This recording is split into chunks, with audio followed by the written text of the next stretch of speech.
Hey folks, it's Tom, your Frugal Prepper. Let's talk about my love-hate relationship with Easy Red, and now Mountain, I guess. So Easy Red, I had a set of these Easy Red wrenches. I use them quite often. I mean, they're not my main wrench, but when I gotta reach something way far away and get to it, these are an awesome thing to have. They're a real time saver. You have to be careful not to put too much torque on them. They're made for reach, not for torque.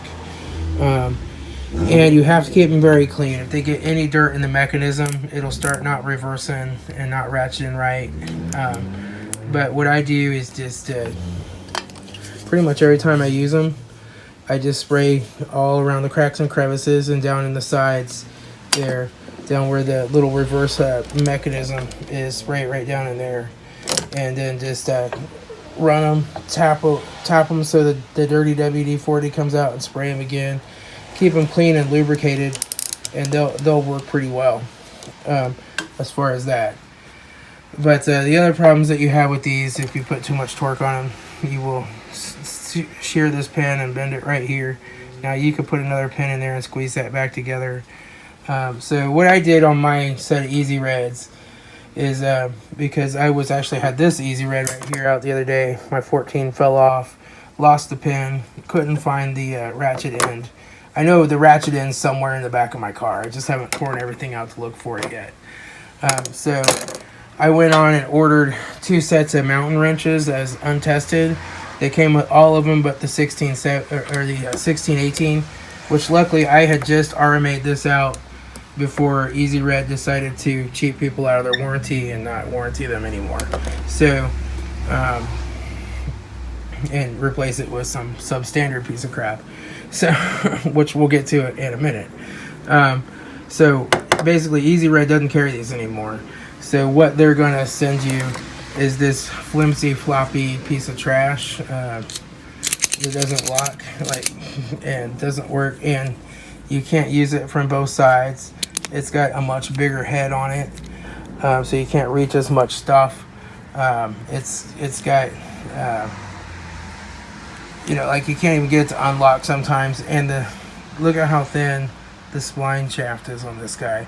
All that does is stretch and round bolts off. You can't put any torque to it at all, which I think is intentional because it keeps people from pushing too hard. So they'd rather have them round off their bolts and have to deal with extracting that bolt than to take the risk of warranting a wrench. Like, how about you just work a little bit to make this design a little bit better and a little bit stronger, instead of giving us a piece of crap that's going to destroy what we're working on and just frustrate the shit out of me. It's bad. I'll probably keep this around. I might steal a pin out of it or something. I don't know. But I don't use that on anything. When you see me doing my starter on my truck and I had to grind that bolt out and it rounded off and I couldn't get it, what initially rounded it off was this piece of trash right here. So I got the Mountain wrenches on eBay. I got 2 sets of them that were untested, and I managed to go through and just clean, replace the pins, and get this full set working for my box here. Now the sets on eBay came with 4 wrenches. They were missing the 1618s, which I can live with, but I have this complete working set here now to keep both of me mobile.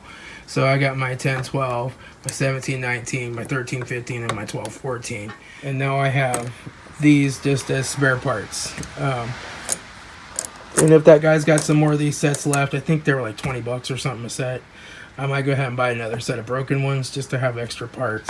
Because while I hate these tools because they break, and I will never buy another Easy Red tool because if they decide to cancel it and replace it with some junk, you're just stuck. I still use these wrenches, and Napa also makes these now, or they sell them, they don't make them, under the Carlisle brand, and I'm sure they warranty them. But these are expensive wrenches, and they're even more expensive from Napa. If I couldn't fix these, I definitely would invest in another set, though. They're that important when you got to reach a bolt way down in there somewhere. They save me that much time that they'd be worth it. But for now, I've got these. I can make work, and I've got these as parts. And I'm just going to keep rolling with what I got. But sometimes you have this love-hate relationship with a tool that really saves you time, but just doesn't hold up well. And that's a tough decision. Like, use it as much as you can to save you time, and then you have to decide for how often you have to fix it or replace it. Is it still making you money when you use it? That's what I try to do anyway. But I just thought I'd talk a little bit about these Easy Reds and let you know that the new Easy Reds are complete trash, and that they no longer warranty these. So if you see used sets that are broken and think you're going to warranty it out, that's not going to happen. So they're kind of, the Mountain brand's only warrantyable through the reseller that sold it, so they're kind of crap too. You'll never get those warrantied out. But you can kind of put these together and make good ones out of broken ones. Alright, I'll talk to y'all later. This is Tom, your Frugal Prepper.